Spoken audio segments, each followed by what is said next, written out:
she always have like, cool things to say. And this is a better speaker than mine, to me, for sure. Not at all. Thank you. So good afternoon, everyone. Today's tip of the month is related to some lessons that we learned in a couple of our rehabbed homes.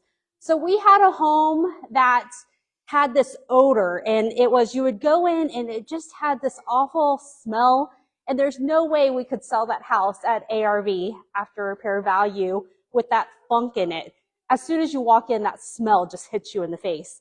And so we bought like different air filters, we had the duct clean out, we put the Febreze, and we put those different things to just get rid of the smell, and it didn't work. So today's tip of the month is the ozone machine. How many people here know what an ozone machine is? Man, you guys are like way better than me. When we bought this ozone machine was on Amazon, and it's for a 2,000 square foot house. And it's about $60, $70, depending on if there's a sale. But this ozone machine, if you have a 300 square foot bedroom, you just run it for 30 minutes. And the ozone, what it does is instead of having a O2 molecule, it produces ions that are O3, and it's material. So if you're going to run this in a home, don't have any plants, animals, or humans, because that is pests, rodents, bugs, that odor, that strong smoke smell, or it just deodorizes the home. And what we like to do, when we had that home that we rehabbed, we ran it overnight, and they recommend having a fan too to disperse the ozone throughout the home. Run it overnight, then the next day turn it off and leave it vacant for about an hour or so. Open up a couple of windows to let that ozone disperse, and the odor will just dissipate. It's kind of like after it rains, the lightning will strike and it creates ozone, O2, and you smell a little bit that ozone in the air after it rains, and then the air just smells cleaner. It doesn't require any chemicals. You don't have to go in afterwards and wipe any of the surfaces. And it's a very effective way to deodorize your home. It could be a way to kill pests too. So if you have insects, spiders, and other things, you can put it in there and run the ozone. And it doesn't kill the eggs or larvae. So you would have to run it again to kill the second batch. But it may be a really good tool for you guys. And for $70, that was way better than all the other options that we use. So I hope that you guys can find it helpful. I think we're going to start using it at our home so we don't have to spray any more pests. And if you have strong cooking odors, you can use that too. So welcome to the tip of the month. Hopefully you guys find it helpful. Yay! That was really cool invention.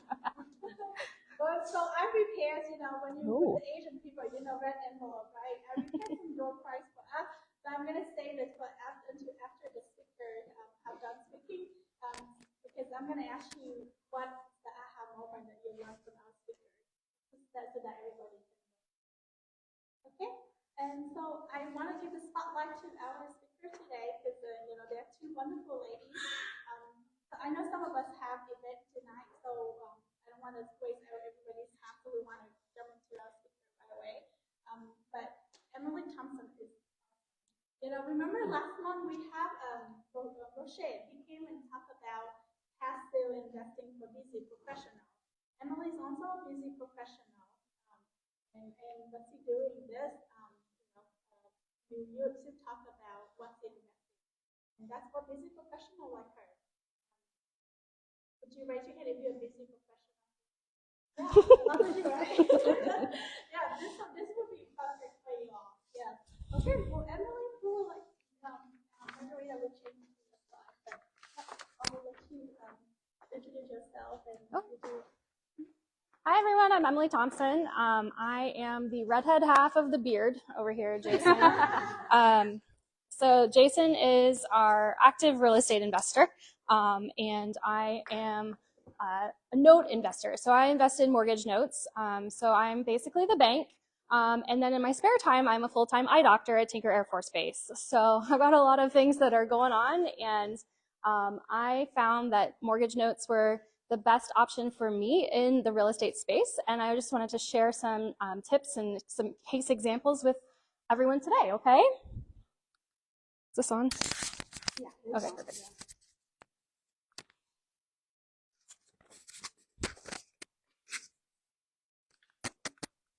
Which button is it?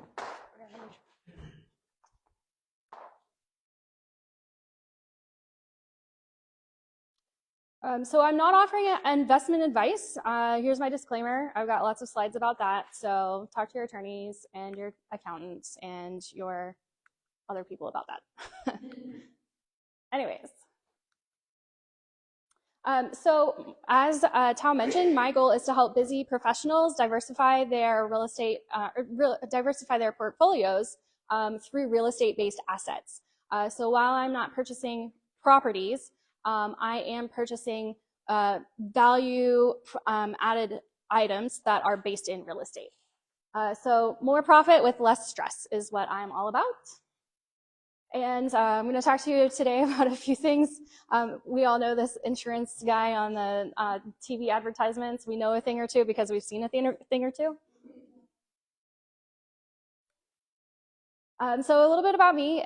In 2010, I graduated from optometry school.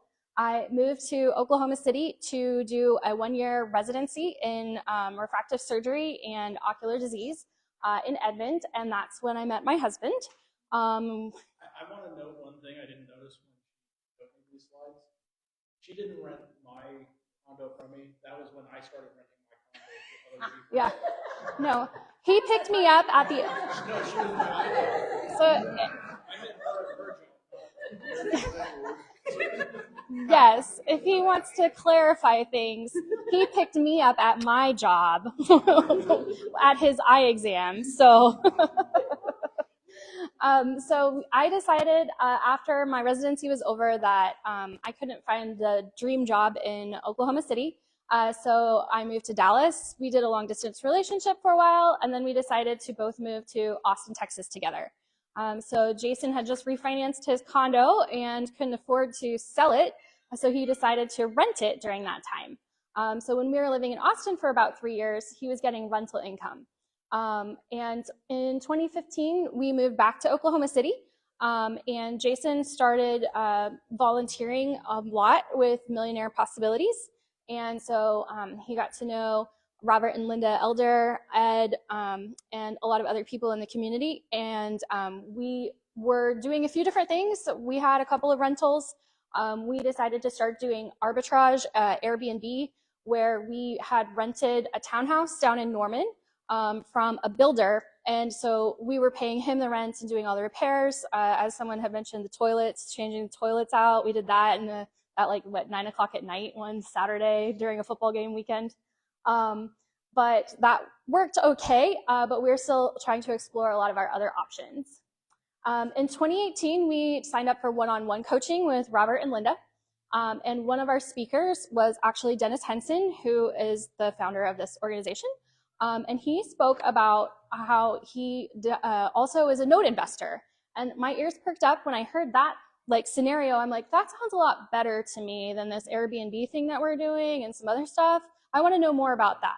And Jason's like, no, hold on. We just paid a lot of money for this coaching. We're going to learn this, and then maybe someday we'll do this other thing. So I let him be reasonable with me, and it worked out. So in the end of 2019, in December 2019, Jason actually was able to quit his job. He became unemployable. So he is a full-time real estate investor now. And then we did manage to do a major refinance on a lot of our properties in 2020 or 2021? 2021, which freed up some cash for us to then sign up for Note School. Note School is a coaching program offered by a man named Eddie Speed in Texas, and he has done 40,000 plus buy and sell mortgage notes since the 1980s. So he is the expert in the field. And if we learned anything with our coaching with Robert and Linda, if you want to get a coach, go with the best. So we signed up for Note School. And then I started my company, Kennard Capital, LLC, in January of 2022. Our note school trainings involve in-person events throughout the year. We also have a meeting on Monday, Tuesday, and Wednesday every week for going over different cases and learning from different speakers. We also do a mastermind with some of the other students on Thursdays at lunchtime. And then also sometimes I do another mastermind once a month with a few other different students. So we're definitely putting a lot of time in to learn this business. There's a lot to know about it. It's similar to your regular real estate investing with properties, but also a bit different. So there are some different nuances, but they work really well together. So my company, Kennard Capital, LLC, I said I founded it in January 22, and I just put some numbers together for you all, and I was kind of impressed with myself after I put this down on paper for the first time. So I have had 17 mortgage notes under my management at any given time, with legal balances of conservatively $775,000. And that's money owed to me or my company or our IRAs too. And I have deployed $225,000 in investor capital. I've returned some of that capital, but also I've given my investors $32,000 in profits over the past 2 years. So that's pretty cool. I've been on a few podcast episodes this is Eddie Speed, so he's Mr. Note School. So I've been on 3 episodes of his weekly podcast. I've also been on other podcasts with other Note School investors and also Hard Money Lender in town, which I'll tell you about the deal that I did with him. And so I eventually want to be unemployable as well. That's my goal. So a question for everyone. How many days could you survive on your assets and cash flow without working? So our goal is to be able to survive on our cash flow without working, right? That's the dream that all of us have. And so would you be able to do that now? What do you have to do to get to that? So what are notes? There are lots of different types of notes. I have real estate investors that want to talk to me about notes. They're like, oh, I want to learn more about notes. And then they tell me all these cool things that they've done. And I'm like, you're already in notes. And they don't realize it. So notes are your paper money. A note is a check. You send a check to someone, you're promising to pay them. So basically, a note is a promise to pay. We have notes on car loans and also on properties. There's notes on all kinds of different types of properties. So you can have vacation homes, your regular home, raw land, condo in Honolulu. These are all notes that were for sale on the note platform that we used to have through our note education. So I could have bought any of those. Again, the goal with note investing is just to be the bank. When you are the bank, does your borrower call you because their toilet's clogged up? Do they call you because they have a hole in the roof? Or they can't pay their taxes? No. So the goal is to be the bank. And these are some numbers that hopefully will explain to you a little bit more about why it's so lucrative to be the bank. So let's say that we are going to get a loan for $108,500 from the bank, and we're going to pay 9% interest. So the finance charge, the amount that you get charged in interest over the life of that loan is $205,000. That is just interest. So you would be paying a total of $314,000 to borrow $108,000. So this $205,000 is a profit to the bank. So that's why you want to be the bank, because you're selling your asset. So you get paid for that, but you also get all of this interest that is associated with it. So that's a big chunk. This is just a kind of video about the way that note making process works. So as a seller, you create a deed for your property, or you have the deed for your property, and you give that to the buyer. The buyer has a mortgage that they owe to the bank. So sometimes it's nice to be the seller as the bank. And so you are the one that's receiving the interest and the payments. So that's a goal that you can have as a note investor. So the seller, you, becomes the bank is one option. This is called seller financing. And as you are probably all aware, it's getting harder to get a note or a mortgage from the bank, right? If you're selling properties, if you're buying properties and you're trying to get financing from the bank, the qualifications that a person requires have tightened up quite a bit. The interest rates are going up.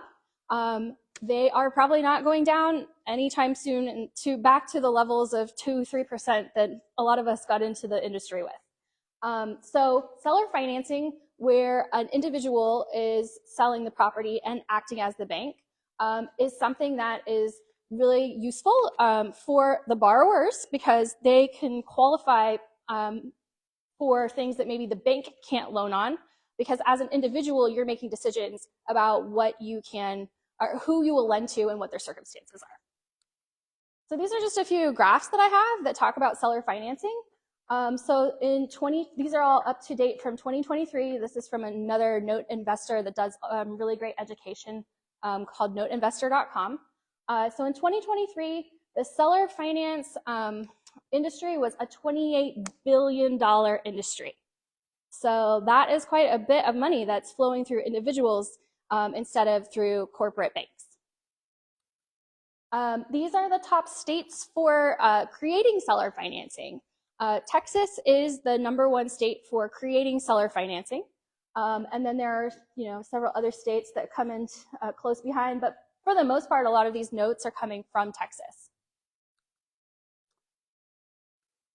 And then the types of properties that are being seller financed include residential, commercial, like I said, vacant land, and other things. Could be like if you sell a car to someone and you have a note with them for the car.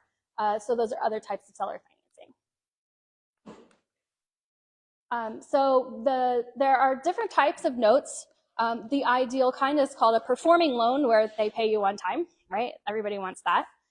So with performing notes, you can have or create long-term cash flow without the tenants, toilets, and termites. So a lot of these notes you can make for 15 years, 20 years, 30 years. And so you get that payment stream for that period of time that you negotiate for the mortgage that you create. So how can I benefit as a landlord?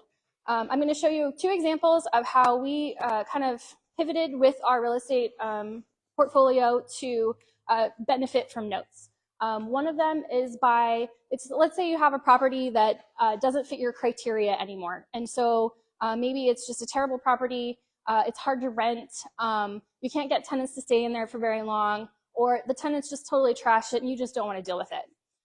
You can sell that property to a borrower, and they can benefit from having home ownership that maybe they wouldn't qualify for from a bank, a traditional bank, and you benefit by getting the money from selling the property. Or also, another option would be if you have cash that's just sitting around and you're waiting for the right opportunity. With non-performing notes, the other kind of mortgage notes that you can work on, that's when the borrower isn't paying. There's lots of options to possibly make money in those types of situations as well. And I'm going to show you an example of both. So this is a property in OKC that was part of Jason's rental portfolio. And Jason bought this property for $45,000 from Mr. Mayor. There's Megan. So I guess Roger wholesaled this property to Jason. He paid $4,000 down or $2,000. How much did you pay for the financing? You financed it? Well, I financed it. There was nothing needed on the property other than one window unit needed to be replaced. I replaced that for like $600 with the labor and rented it for several years. Yep. And because I paid cash, when I went to the bank and asked for money after I finalized that, they gave me $43,000 back. So he didn't have a lot of money in this property. He also inherited a tenant that stayed there for several years, and so that's the rental income that he had that isn't actually shown in this because that was complicated. Anyways, so we had this property.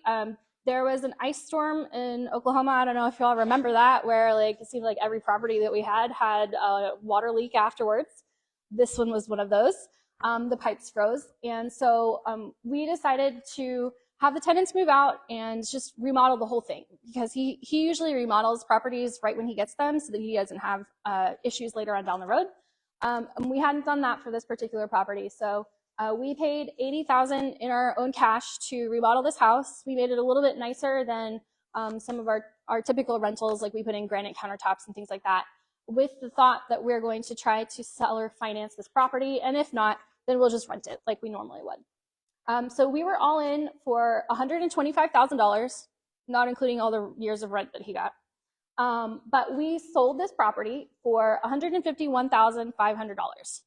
This was in January of 23, when the market was a little bit higher than it is now. So this is a snapshot of the notes. So in January 23, the buyer closed on the property and they paid $15,300 down for the property. So that was cash to us. And the terms of the note were that we financed $136,200 at 10% for 360 months with a monthly payment of $1,195. And that is secured by the property. It's a first lien secured by the property. So now we are the bank. We sold the property. We collected the down payment. As of now, we've collected 14 payments from this buyer of $16,733. She's responsible for the taxes. She pays for insurance. She does the lawn care. She just, does everything that a normal homeowner would do. And we have a 25.6% cash on cash return in this investment right now.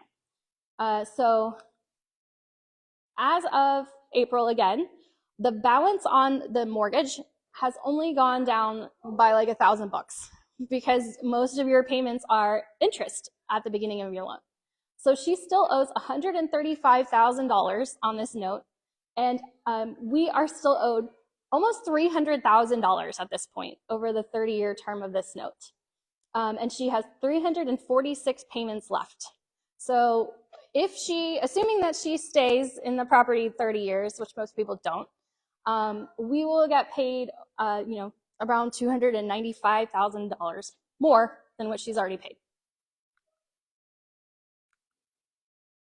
And this kind of shows over the 30-year term, the total that she will pay is $430,000 for a purchase price of $136,000, she paid $151,000.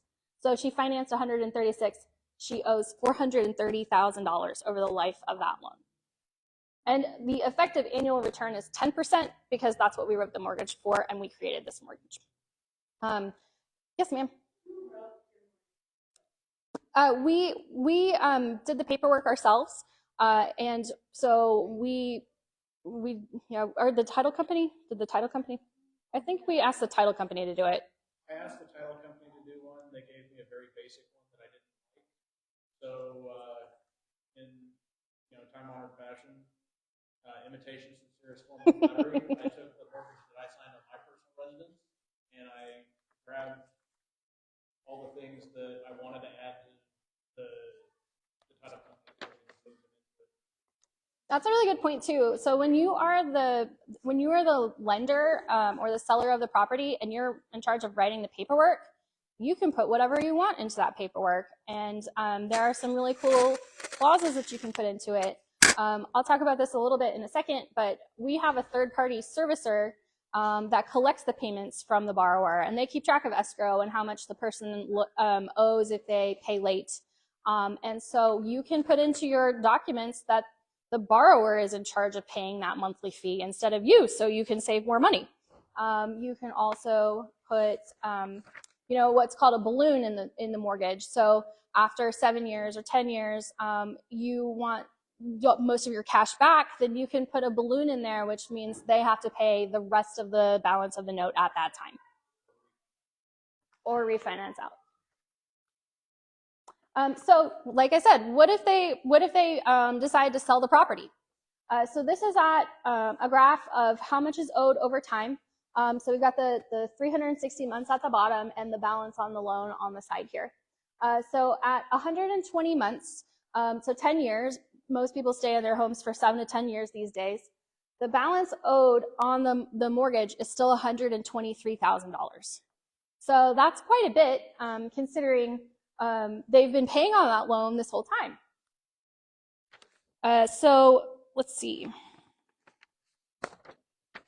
So for 10 years of payments at $1,100, you've been paid $143 or $143,000, sorry, over that time period, and you're still owed $123,000 if they sell their property. On something that started at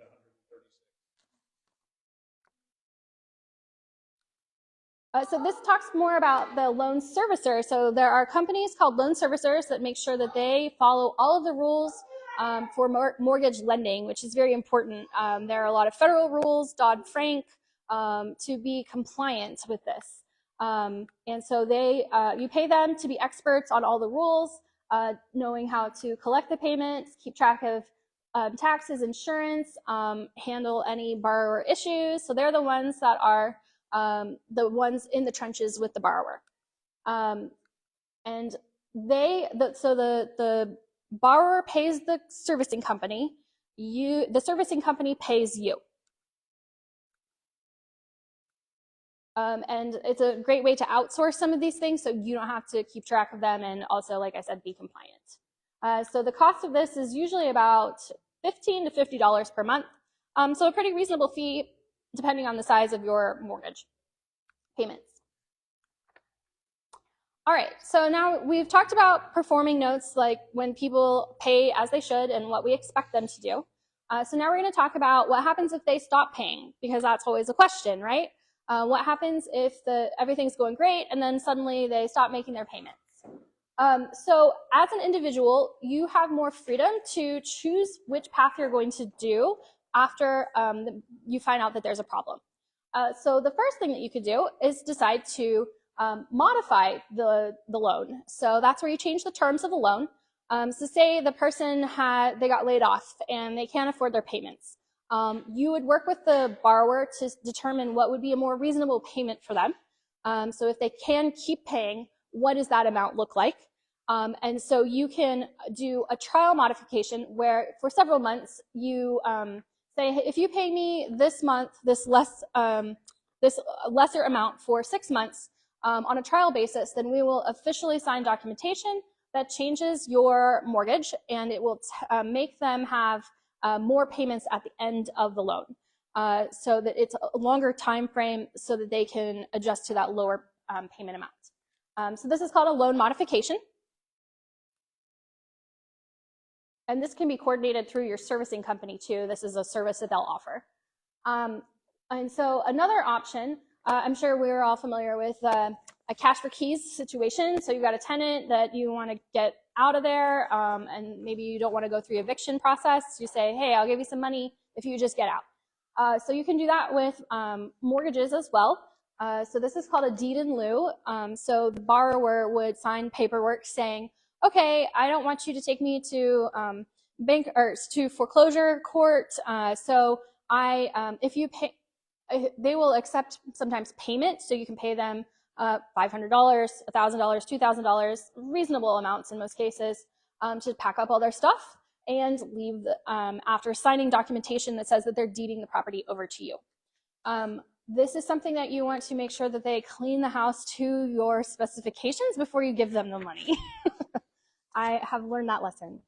So that is another option, this deed in lieu. And now the property is yours, so you can do whatever you want with the property. If you want to sell the property to someone else, you can.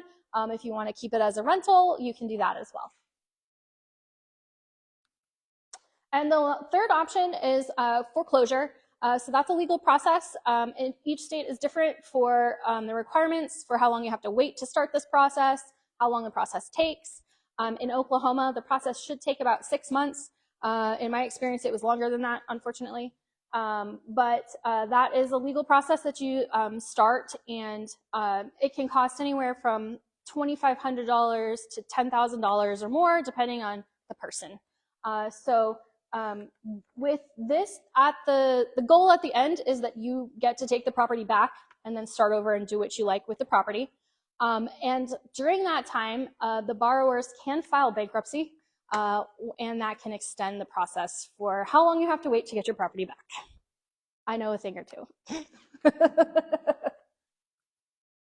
So this is our example in Oklahoma City of an 8-bed, 8-bath apartment building that I saw this note on one of our platforms, our online platforms, and I was looking at the person's name, and I'm like, I feel like I should know that person. And it turns out this was from a hard money lender, or the loan was made by a hard money lender in Oklahoma City. And so he made a loan for 12 months at a renovation loan for $180,000 for this person. And Jason estimated that the current market value for this when we bought it was about $400,000. And so this person borrowed the money in August of 2021 for $180,000 at 13% interest, with the intention of paying interest-only payments for that first 12 months and then paying the remaining that was due at the end of the loan. This loan had a baked-in default rate of 24%. So if he stopped paying or didn't fill out or stick to the checklist of all of the things that he was supposed to accomplish during that time, the default rate of 24% kicks in. And this person's monthly payment was $1,950, so $1,950. So in January of 2023, we bought the note for the face value. So the note was written for $180,000. The borrower had made some payments and then stopped paying. So the hard money lender had made some money off of it, and he wanted $180,000. Normally, I don't pay full price for a note, but in this case, we did because he owed $215,000 at that time with the late charges and the default interest being put into it. So we thought that paying $180,000 to get $215,000 and counting by the day was a pretty reasonable deal. So we decided to not negotiate hard on this one. So how the process worked was we bought the loan from the hard money lender. I tried to reach out to the borrower several times to negotiate with him. Our goal was that we actually wanted the property, but we knew that we would not be able to pay for the property at the courthouse if it went to the auction. So we wanted to create a win-win situation for ourselves and the borrower. And in our minds, that was if the borrower would sell the property to us and he be the bank, then we get the property and would do the fix up and rent out the property. And then he would get monthly payments from us. And we were willing to pay, retail prices for this property. And then I thought it would be a win-win situation for everyone. The borrower basically said, fork off. That's Jason's favorite term. And he said, no, I don't want to sell the property. I can't sell the property. So thanks, have a good day. We knew when we bought this note that the borrower was pretty litigious. So if you go look him up on the courthouse records, there's pages for him. So he wasn't scared of the legal system. And he actually had a lien against him from his lawyer for a previous case where he sued someone. So I guess he didn't pay his lawyer that he used to sue someone else. But that was fun. So I started the legal foreclosure proceedings. So we filed some different documents. After like a month or two, the borrower reached out and said, okay, fine, let's talk. And Jason is my negotiator. He's the talk off guy. And the borrower wanted us to reduce or forgive some of the loan, which we couldn't do because we paid full price for it. That is something that we could have done if we had bought it at a discount. But since we didn't buy it at a discount, we said, no, sorry, we're not going to reduce the loan. So he got upset and decided that he was going to be threatening and say, okay, if you want to play hard, I'll play hard. I will file bankruptcy. And Jason reminded him that this property was in a trust with several other properties in it. And so if he filed bankruptcy, that would open up all of his properties to possibly being taken away from him by the court system. He wasn't super thrilled about that, and I don't remember how the conversation ended. I usually go outside and let Jason yell at people in the house when this happens, but I wasn't there. But a week later, the borrower sends me a message and says, where do I send the check? How much do I owe and where do I send it? So a week after Jason was the closer on this, I got the biggest check I've ever seen in my life for 6 figures, and that was the payoff of the loan. So we did not have to go through any more of the foreclosure process. We didn't have to go to court for this. We showed him that we were serious, and he found the money and paid us off. So that was pretty exciting. I asked Jason when I opened the check, I said, did it feel like this good when you got your first rental check? And he's like, no. And I said, that's because it's not 6 figures. So this process for me to get my payment took from, we bought it at the end of January. So basically February is when I started, to May. So in about 3 months, 3-4 months, I was able to collect a profit after paying my legal fees of $37,000, which I used a money partner, another note school student, we both purchased this together. We did a JV. And so we split $37,000 in just a few months, which is not too bad. Our mentor, Eddie Speed, says, his phrase is when someone asks, well, what's your return on that? Good enough. You don't need to calculate it because it's pretty good.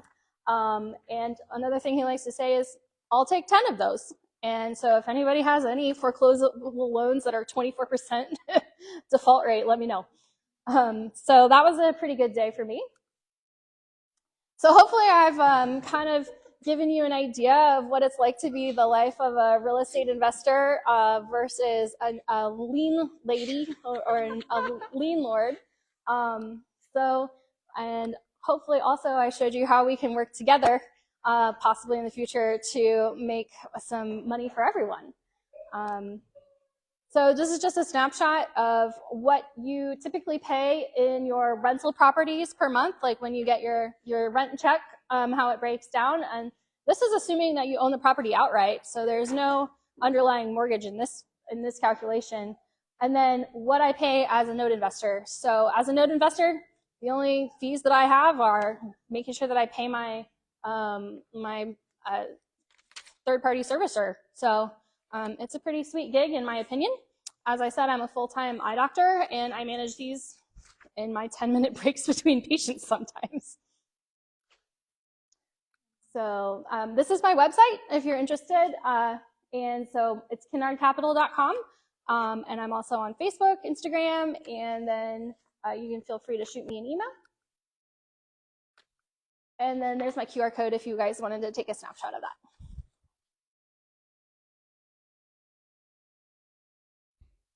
Yes, ma'am. Mm-hmm. If Jason didn't have to negotiate, would you have had to negotiate? Yeah, I would have talked to him. Mm-hmm. Yes, that's why I made him do it.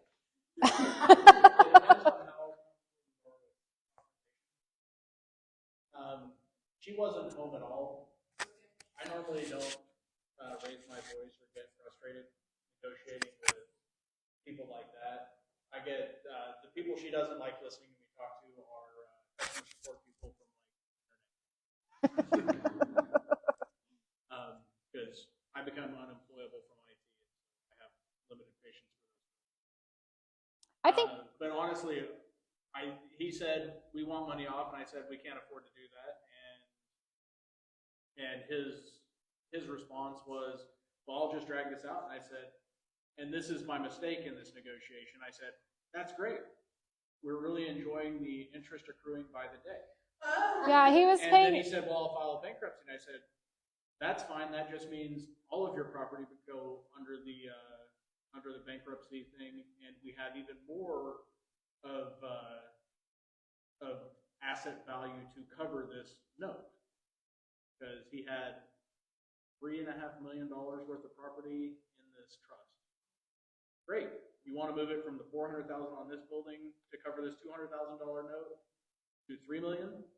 I'm happy, and I said that out loud instead of inside versus outside voice. I get confused. That was the substance of the conversation, and like she said, a couple days later, he said, "How do I pay this off?" And he was accruing $123 a day. So every day that he didn't pay the loan was another $123 to the balance.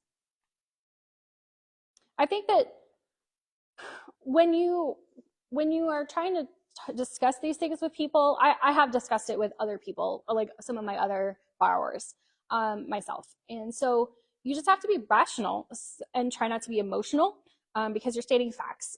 And numbers are so much easier to explain and be emotionless about, versus other things that we might be discussing with people. So the fact is, you owe this much money, you're this many days late, this is how you can get caught up, these are your options, and just lay it out to people.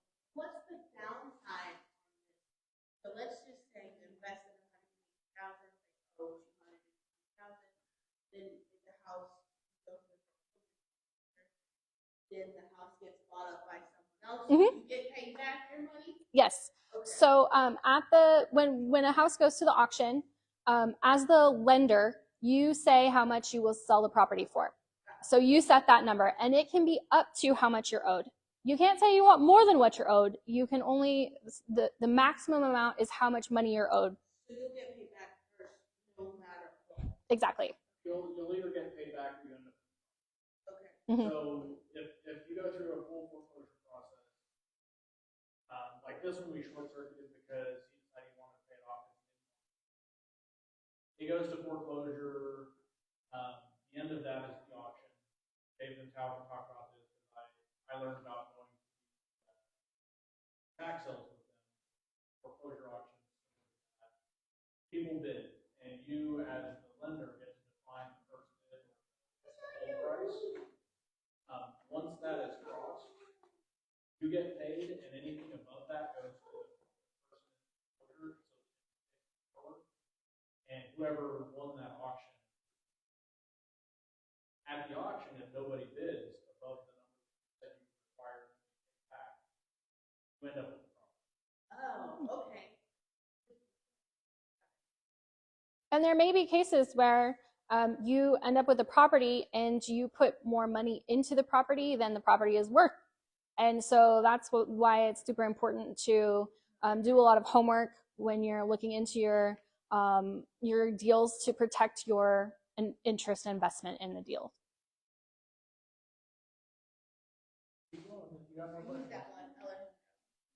So earlier, you had an example, you didn't really talk about much, but you said you put like $45,000 in, home was worth $300. Oh yeah, that was sure.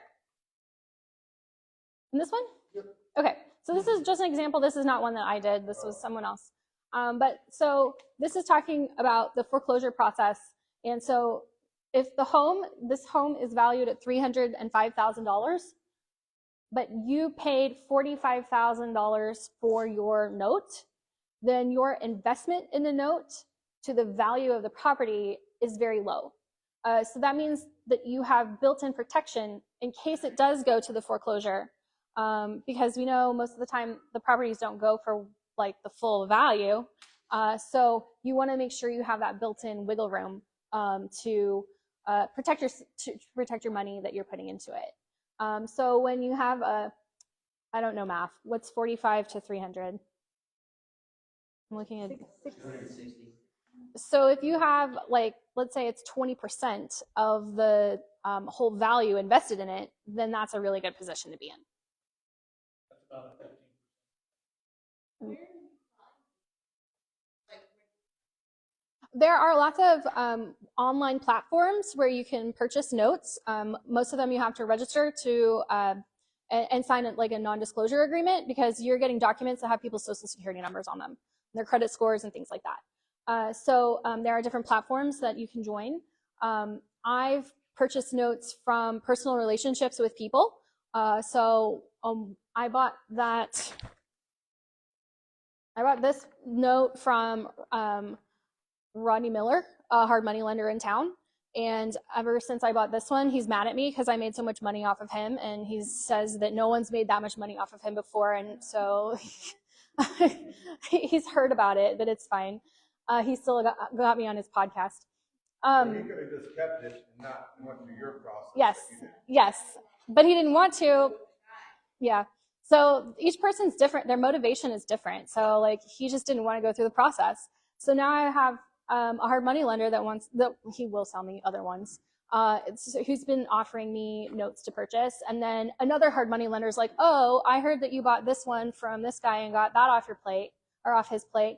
I'll sell you this one. So I've got it from word of mouth and relationships that I built with people.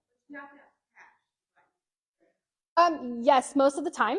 And I didn't show any examples of this because it's a little bit more complicated, but I can use a mortgage note as a piece of, as something to secure another loan. Yes. Mortgage is an asset. Yes. It's a different type of asset than the traditional mortgage note is. I loan you money secured by real estate. You can secure a different promissory note by the mortgage. So I have borrowed money from an investor to pay for a mortgage that I was buying. And I have another note that I owe this, and the person who loaned the money to me to buy that note, I owe them money, and I get to keep the difference between the two. And I have one where I didn't put any money in the deal. They funded the deal. I am in charge of managing that note, and then I make money on the spread between what I paid for it and what the investor loaned money to me at. Yes, ma'am. When you buy notes, do you check the title work to make sure, Definitely. Usually I order a title report on all of the notes that, if I'm really serious about doing or buying that note, title reports are about $150. And so that's to check to make sure that you're in the first position, so you're not buying a junk note. We also look at the taxes and if they've been paid, when the last time they were paid. I look up the borrower on the county websites to see if they have other liens against them or other court cases against them. We do something. So I have loans in lots of different states, and I don't go to those properties to look at them. So I have vendors that will go and drive by and give me what's called a BPO, a broker price opinion, which is similar to if you're pulling comps for other properties that you're looking at as a real estate investor. So they'll take pictures of all sides of the house. They don't go in the houses in most cases because they're not allowed to. But you can make assumptions on the outside of what the inside looks like based on the outside and how well it's taken care of. So there are a lot of different things that we look at. Am I missing anything that we do for? No. No, I mean, you review the paperwork because it's a contract. A mortgage note is a contract.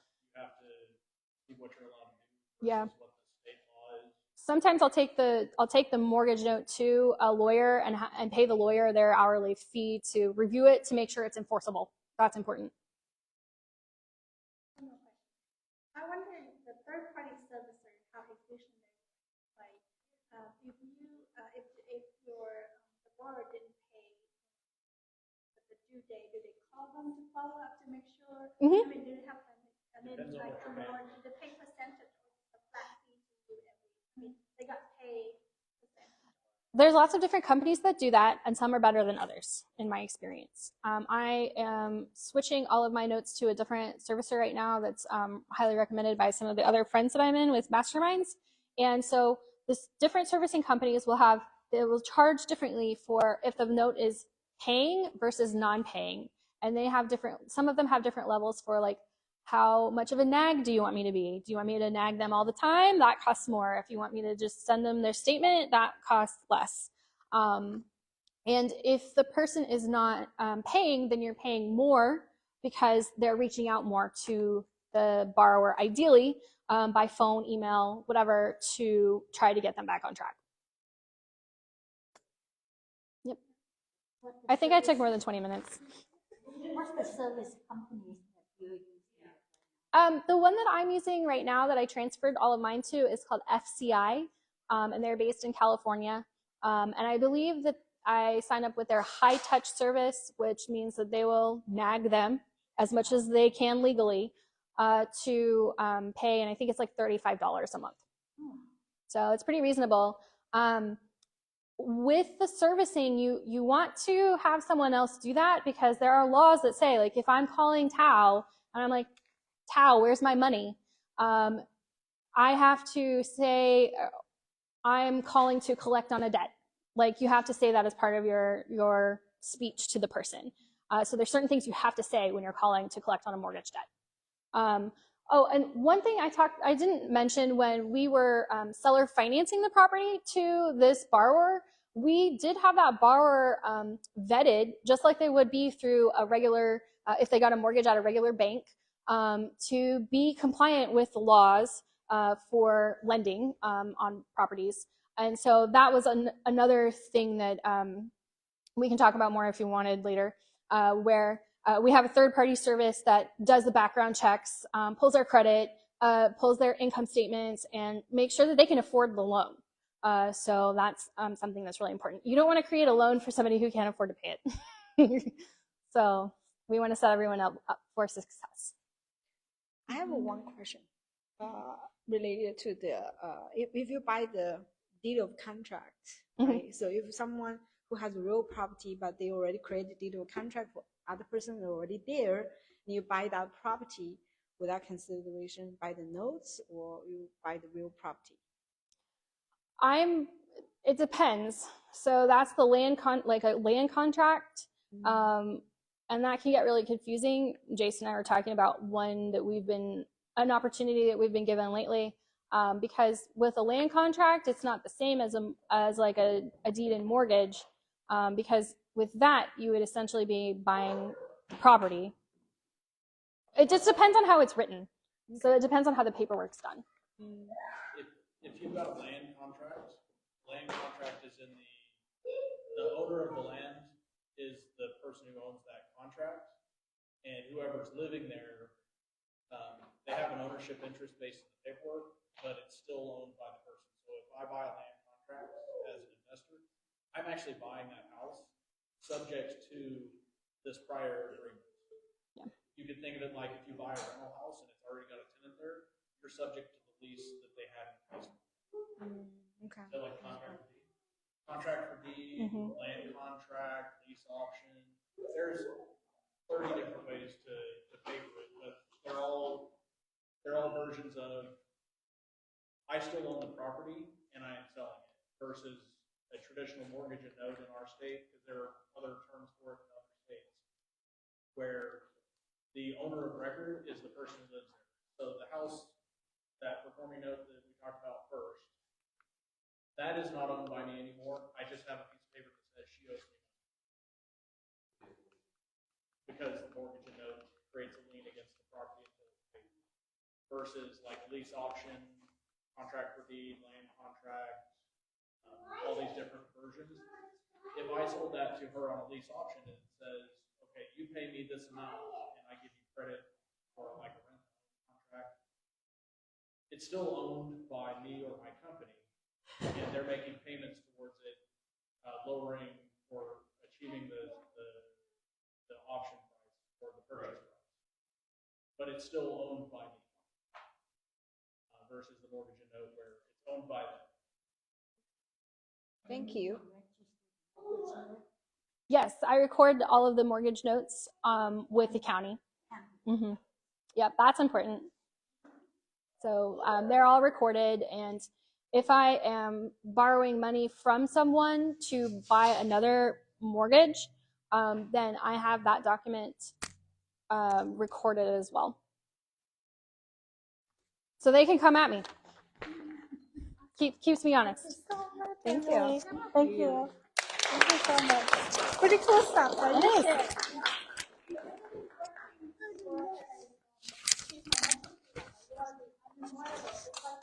Yep, just like you. Well, are you ready for our next speaker? We're talking about financial freedom. It's truly, really the lifestyle you want. You think so? Right? Because you want to do whatever you want to do, wherever you want to do, whatever you want to do with it. Whatever. So the lifestyle is the lifestyle that you want. So Amy, you're going to talk about that. Awesome. Thank you so much for being here. Yeah, thanks for having me. She's a realtor with Spearhead Realty too, but Amy and her husband do a lot of investing here. I'm going to let you talk about it. But yeah, she got you set up. You got I think this is to. I like this. Good job.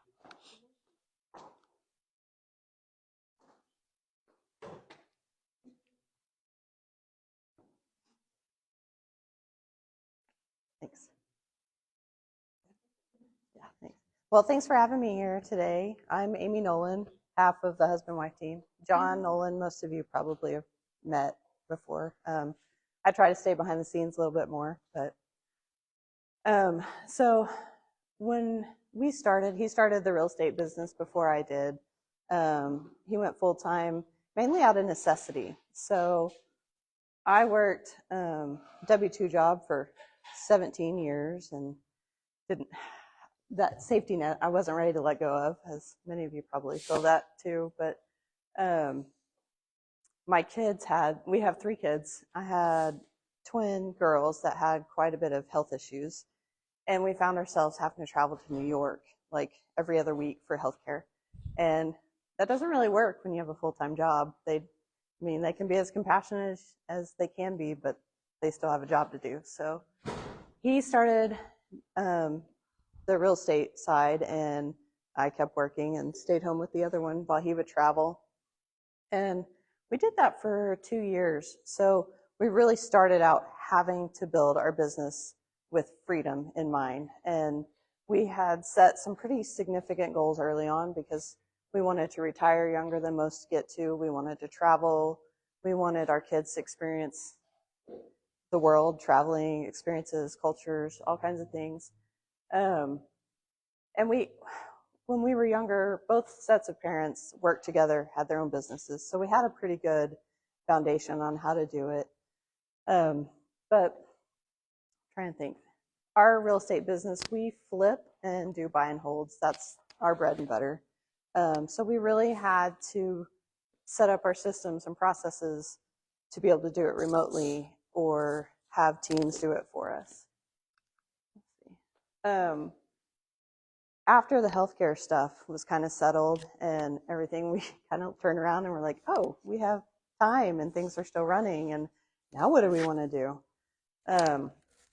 So we watched our parents sell their businesses and retire and stay at home. And my dad sold his business and 3 months later was diagnosed with cancer. And they had plans to travel the world as soon as they sold. And now it was treatments. And then my mom needed double knee replacements. And so they went to the lake once. They don't travel. And John and I said, I don't want to do that. I want to travel now. So how do we do that? We could build this big empire and work and grind, but is that what we want to do? No. So we really looked inward to see what to do. So these are the kids and us traveling. So we felt you have to define your processes. None of this works if you don't know how to do everything. So we went through things that work, you want it to repeat. If it works, let's do it again. Once it's repeatable, it's scalable. And then if you can get it to be repeatable without you doing it, so you set a team in place that knows exactly what to do, when to do, how to do, then it's repeatable, scalable, and you have the freedom. John looked at me one day and said, hey, when I was a teenager, I took some flight lessons and I thought that'd be cool. I always wanted to be a pilot. Wanted to be a fighter pilot, but I didn't have something, I don't know if his eyesight was not good enough for it or something, but so that dream was kind of crushed. And I said, well, why don't you do lessons now? So I got him a gift certificate for pilot lessons. And as you can see, he's completed it. He is now a pilot. And when he was going through that, he'd talk about, hey, so-and-so flies their plane here and they do this and they do that. I was like, well, what does a plane cost? And I had no idea, figure millions and millions of dollars, but they're not. There's a bunch of less expensive planes. So I said, let's buy a plane. So we set a goal, bought a plane, and so now we travel as much as we can with the kids. And I like to take pictures of them sleeping on the plane, but they don't love it. So we also make it a big thing to travel with our friends. So every year we go to Florida with some real estate investor friends of ours from another state. And this was the first time we flew our plane down. So this is over the Bahamas, I think, in our plane. So that was cool. And then my son is in the middle and John's right here. So they went deep sea fishing with some friends. I stayed home on that one. I'm out, but that was their catch. So we really, really try to set it up. Now, my lifestyle goals are different than probably everybody in this room. So this was what's important to us, but you may want to donate your time for charity. You may want to do a hobby that you have that's different than ours or something like that. So there's different ways to set it up. Maybe family time. You may want to go to the beach all the time. You may want to go to the mountains. You may want to own a business that doesn't give you the freedom just to be able to say you did it. You may want to write a book. I don't know. So you have to look inward and say, what do I really want from life? And set your vision first, and then build your business around that.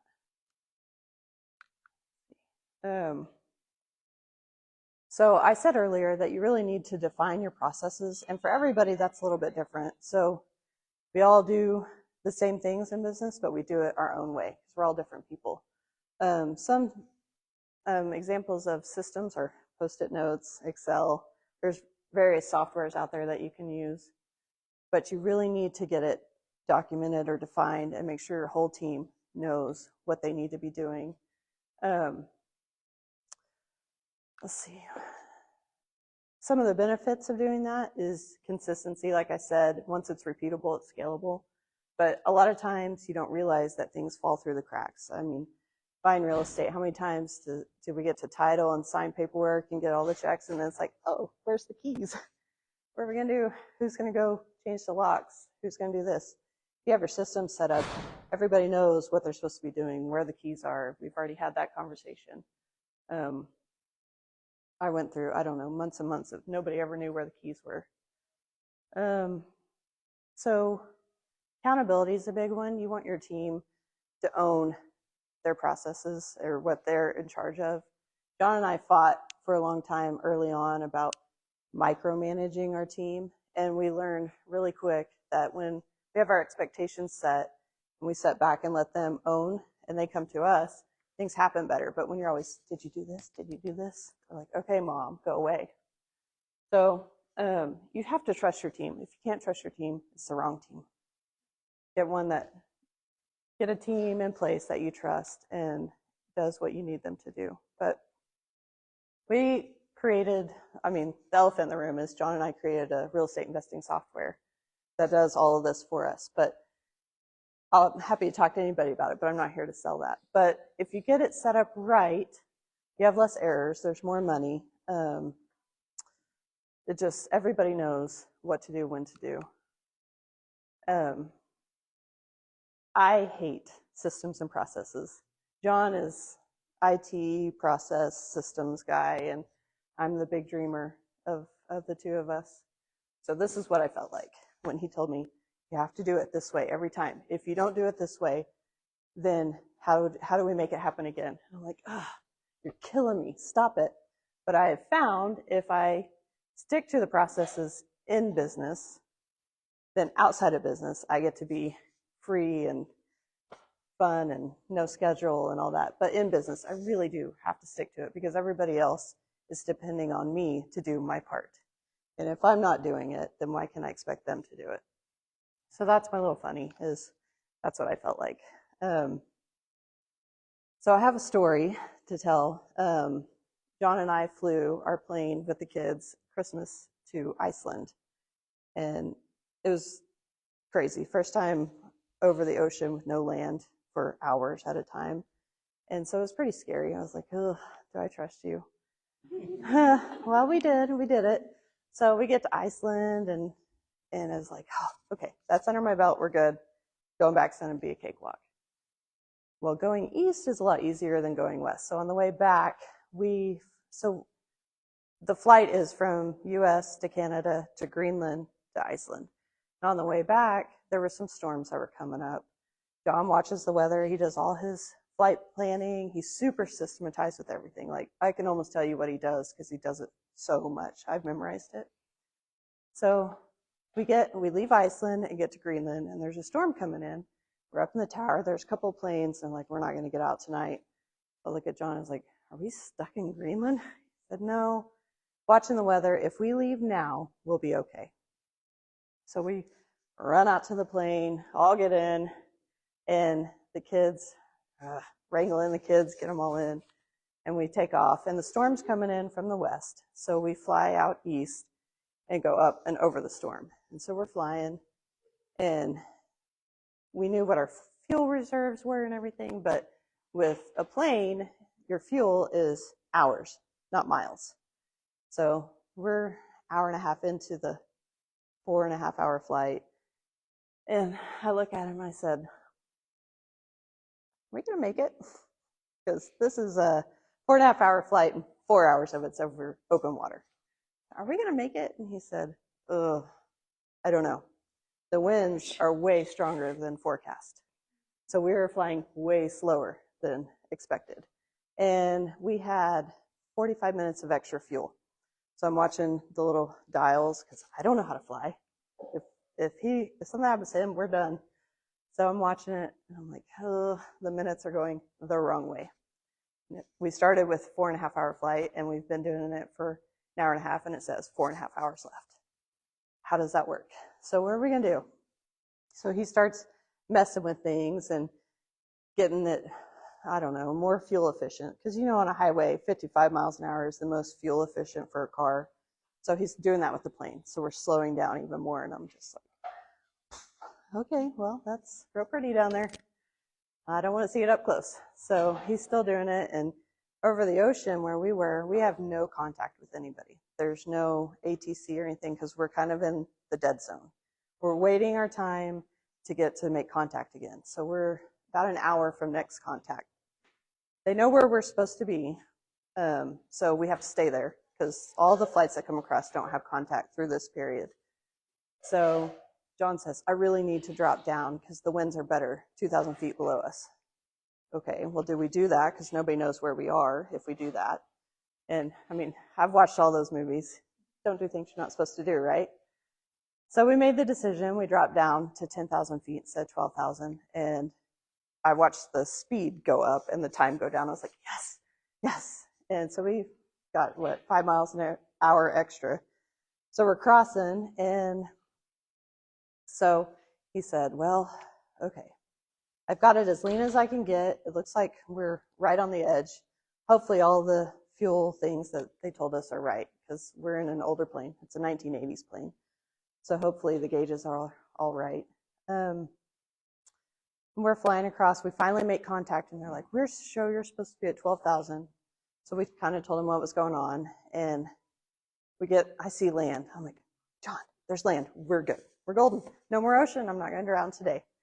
And he said, well, actually landing in the ocean would be better than landing on that because it's a rocky mountain that's frozen and I have nowhere to land.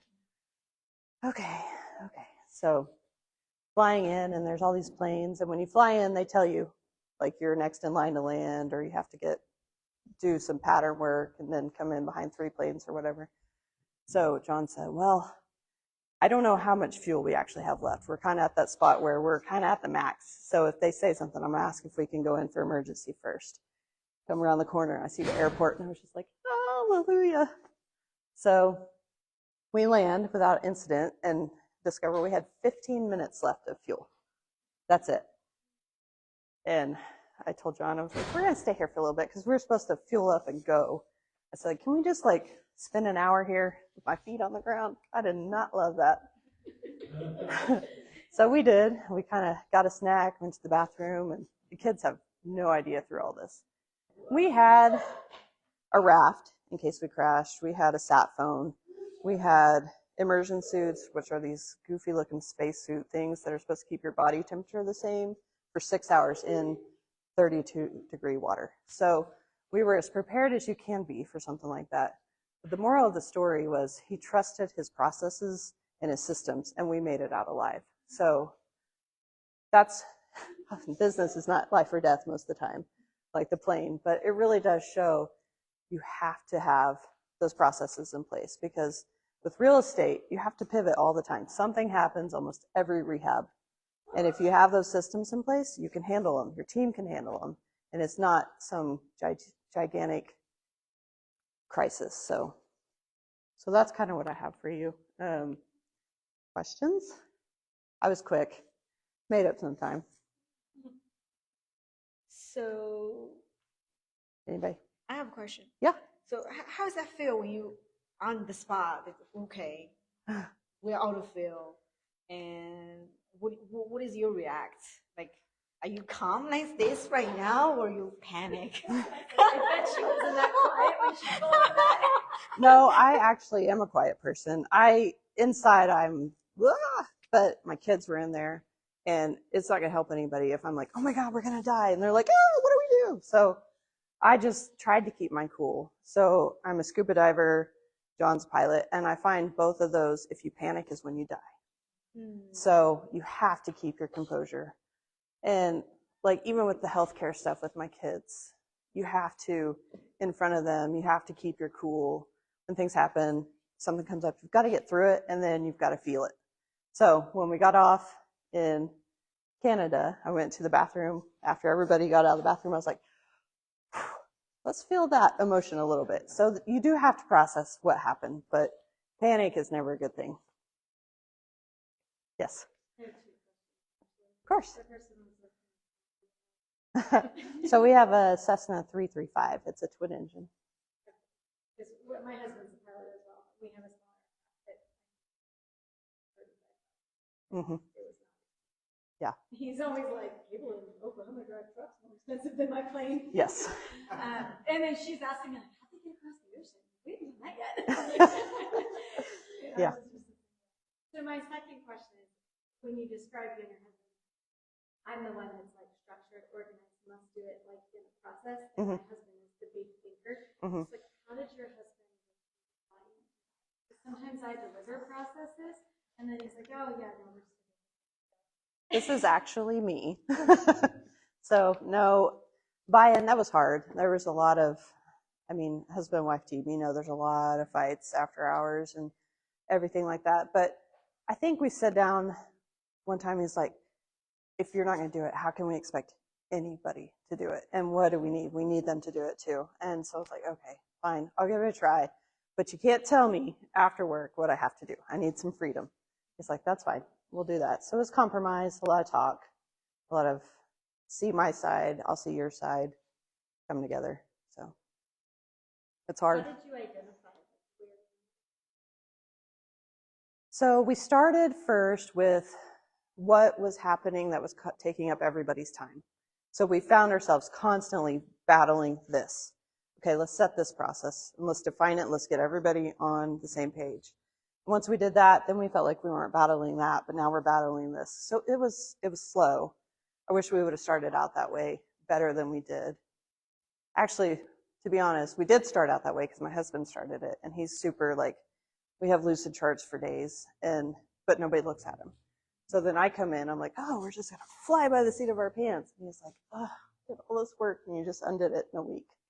So we had to go back to that and really have meetings and team meetings and stuff to make sure everybody knew this is what we're expecting. Let's stick to this.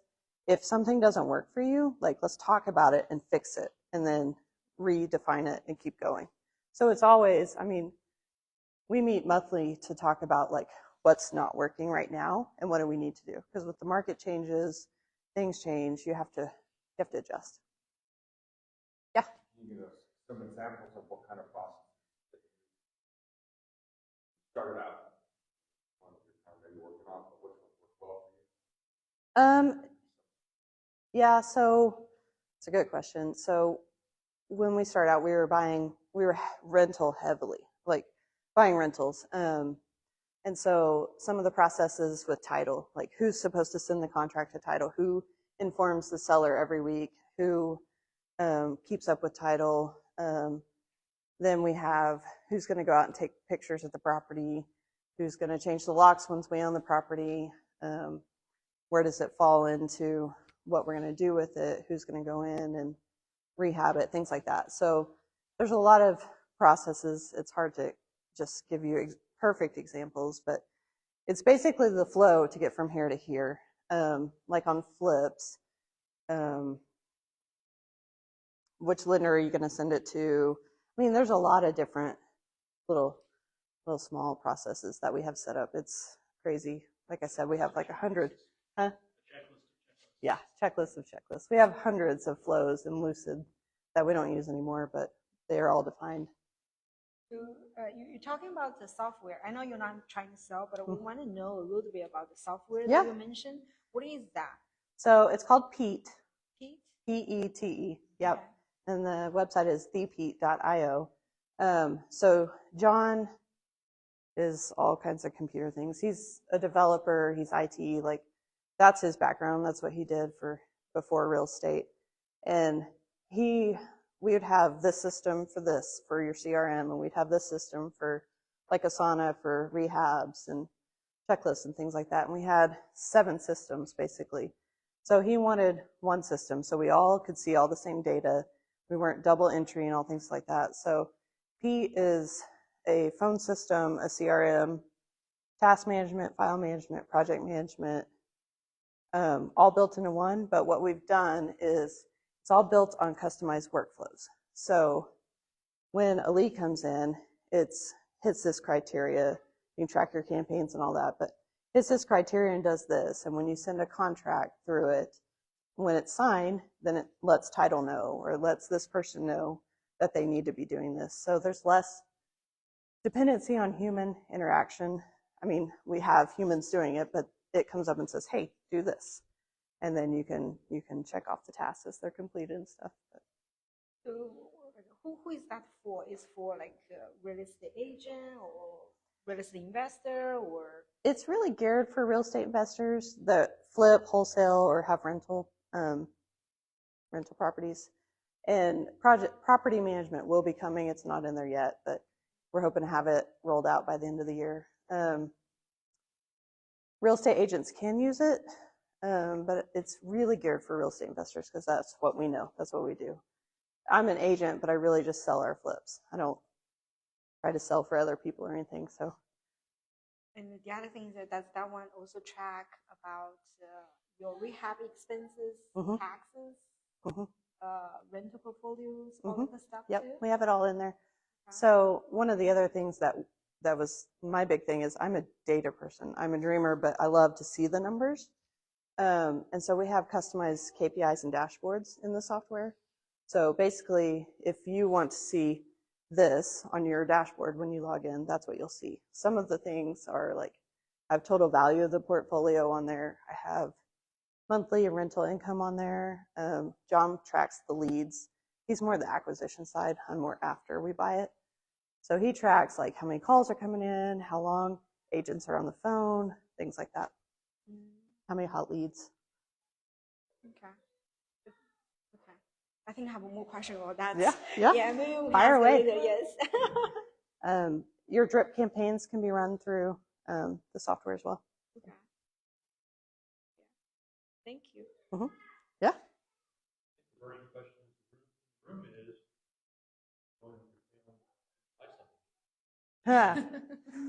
Yes. So we did have to take a couple weeks off from flying after that.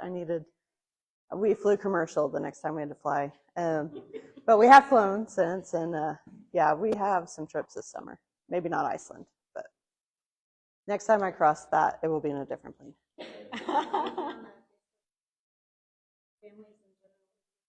No, not the family ones. It's all people that own private planes. Mhm. Like you can go on and be like, hey, we're going to such and such bird best burgers. Yeah. And everybody, you're like, where can we camp? Mhm.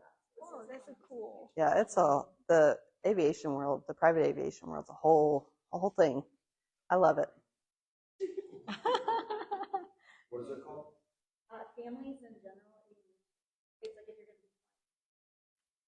to be Mhm. That's cool.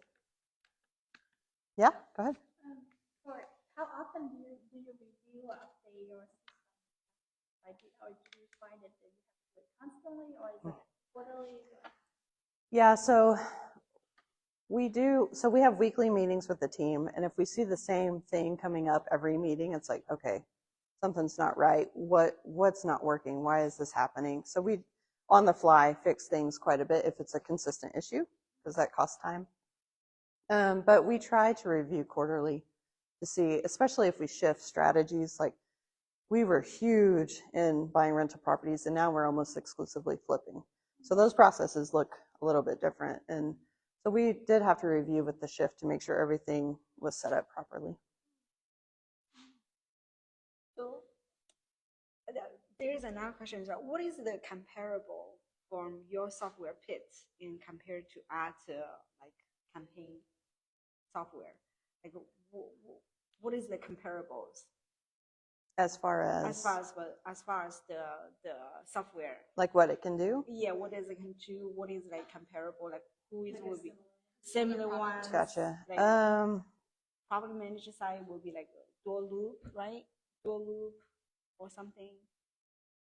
I think probably some of our biggest competitors that are close, we feel like we're different, but everybody feels like they're different. So I think Freedom Soft is a big competitor of ours. I think REI Black Book is more geared towards newbies, which we have a plan for newbies. So we try to have a low barrier of entry for the software. It's not super expensive, but you can be a newbie or you can be like, we have some customers that do well over 30 contracts a month. So you can be you can scale on it is what our hope is.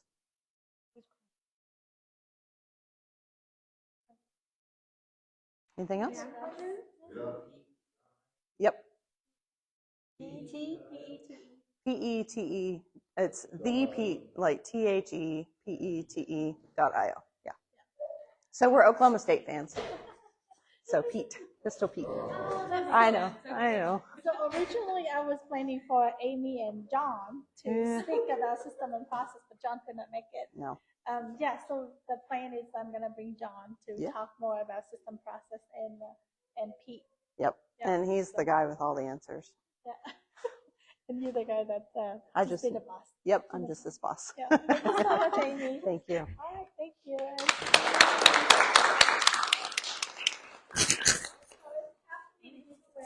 My red envelope. What would you guys share? You want to share